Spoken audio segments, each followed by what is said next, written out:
kung para sa akin, kahit naman pansit canton, meron naman dyan. Sabi ko.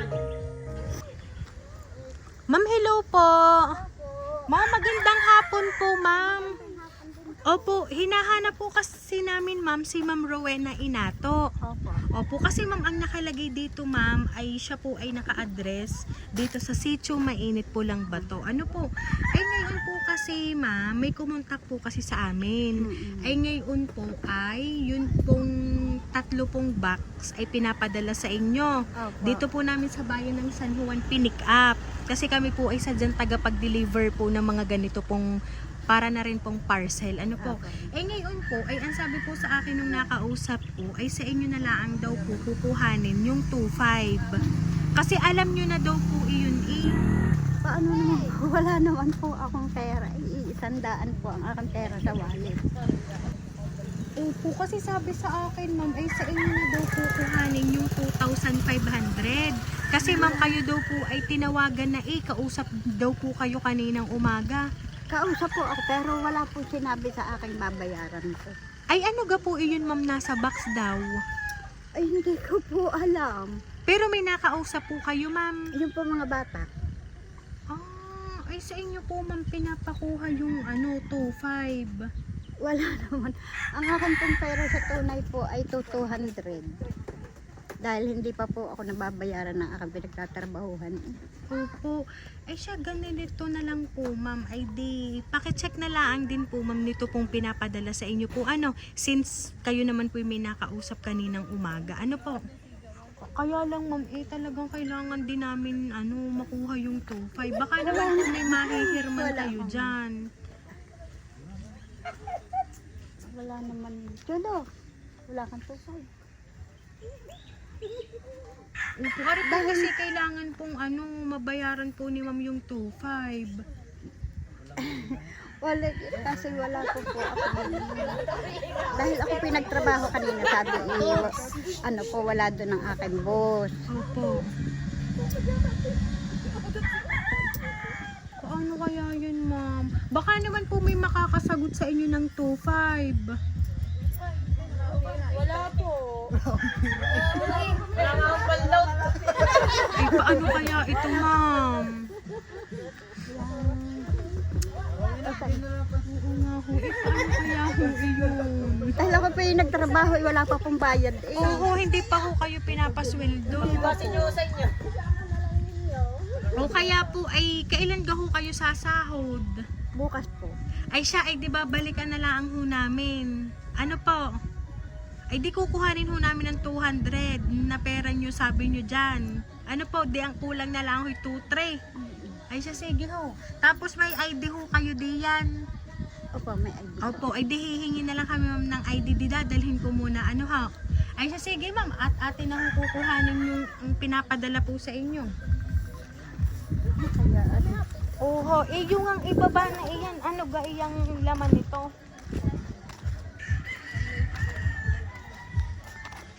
wow! Surprise, ma'am! Happy birthday po! Ayan, ma'am, dito po kayo, ma'am.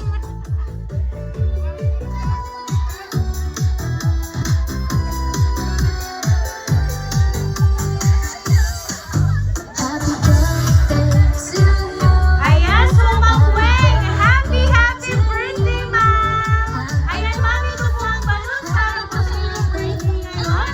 At syempre, ma'am, kayo po ay makaka-receive ng worth sa 10,000 pesos. Ayan.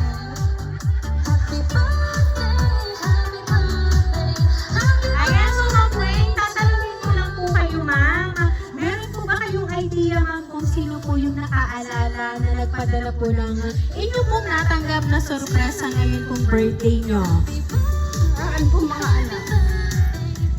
Ayan, ma'am, inyo po mapakinggan ang babasahin ko pong message, ma'am. Kung ito nga po bang natanggap nyo na sorpresa, ay mula po sa inyo pong mga anak.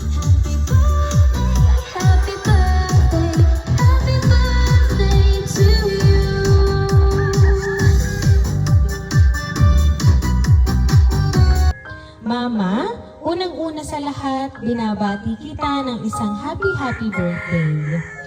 Mama, alam kong ayaw mong maghanda kasi sabi mo nga ay sanay ka na naman na wala. Pero ito kami ngayon, pinaghandaan ang birthday mo. Mama, gusto ko lang magpasalamat sa inyo sa lahat ng ginawa mong sakripisyo para sa aming 6 na magkakapatid. Simula noong mawala si Papa sa atin, iyon ang pinakamahirap na sitwasyon. Ikaw ang nagsilbing mama at papa sa amin. Mag-isa mo kaming itinaguyod mula sa pagpasok sa school. Naalala ko noon kung paano lahat ng trabaho ay pinasukan mo. Labada doon, labada dito. Hugas ng plato doon, hugas ng plato dito. Kung saan may magpapalinis ng bahay, kung saan may yayakag sa'yo sa okasyon, para sa kapalit na bayad ay hindi mo tinatanggihan. Naranasan mo pa nga noong maglako ng gulay, nilalakad mo yon na pagkalayo-layo kahit saan ka makarating, darating kang pagod at gutom. Alam kong ang hirap mo noon na nakikita ko kung paano ka lumaban sa araw-araw. Nakita kong umiyak ka dahil sa pagod at hindi mo alam kung saan kukuha ng iyong maiipakain sa darating na bukas. Umabot pa nga sa puntong utang doon, utang dito para may pambili ng pagkain. Sabi mo pa nga, hindi mo maaatim na kumain ka ng masarap habang ang iyong mga anak ay gutom. Dahil sa hirap ng sitwasyon natin noon, sabi ko sa sarili ko, magsisikap ako para sa inyo. Kaya hayaan nyo na habang nandito ako sa malayo ay maiiparanas ko sa inyo ang hindi mo naranasan noon. Gusto kong malaman mo na sobra akong proud sa'yo. Salamat kasi ikaw ang naging mama namin. Salamat sa pagmamahal at pag-aaruga mo sa amin. Dahil hindi ka sumuko sa hirap at pagsubok ng buhay. Hindi man tayo mayaman sa salapi, ang mahalaga masaya tayo sa kung anong meron tayo ngayon. Sabi ko nga palagi, pasasaan pa at makakaraos din. Laging nandyan si Lord para gabayan tayo dahil God is good. Sana ay masaya ka sa araw na ito sa aking simpleng sorpresa para sa iyo. Again, happy birthday, Mama. Sana ay madami pang birthday at bigyan ka pa ni Lord ng mahaba pang buhay para makabawi kaming magkakapatid sa inyo. I love you, Mama. Mag-iingat kayong lahat dyan. Miss na miss ko na kayo. Nagmamahal ang iyong panganay, July. Ayan. So, si Ma'am July po ang nakaalala at nagpadala po ng sorpresa pong inyo pong natanggap ngayon. Ano po ba ma'am ang gusto niyo pong sabihin para kay Ma'am July? Kasi ma'am, sabi niya nga po sa sulat, ay siya po ay babawi at gusto niya pong maparanas sa inyo yung hindi niyo naranasan noon.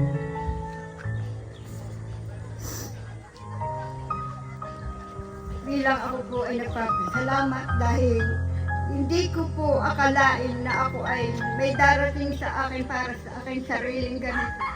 Dahil ang sabi ko po, huwag ka na ining maghanda at sayang. Kung ano man ang ating makakayanan, iyon na lamang. Sabi ko po ganyan. Kaya sabi ko po sa kanya, Ining, huwag ka na maghahanda. Kung para sa akin, kahit naman pansit canton, meron naman dyan. Sabi ko. Yun lang po at maraming salamat.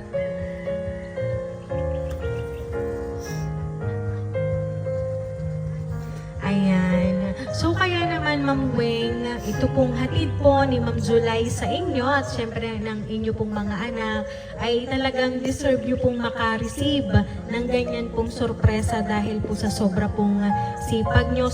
Simula nga po nung nawala si Sir, kayo na po ang tumayong ama at ina para po sa inyong mga anak. Ano po?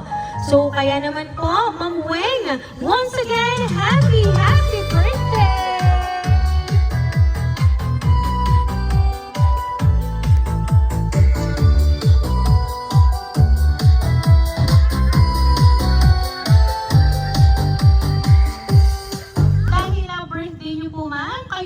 Awitan namin ang happy birthday.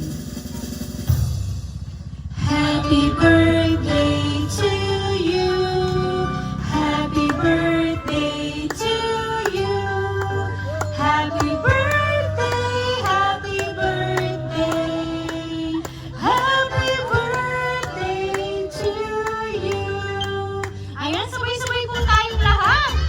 Happy birthday to you. Happy birthday to you. Happy birthday, happy birthday, happy birthday to you. Ayan, so Ma'am Weng, make a wish po and then blow your candle po.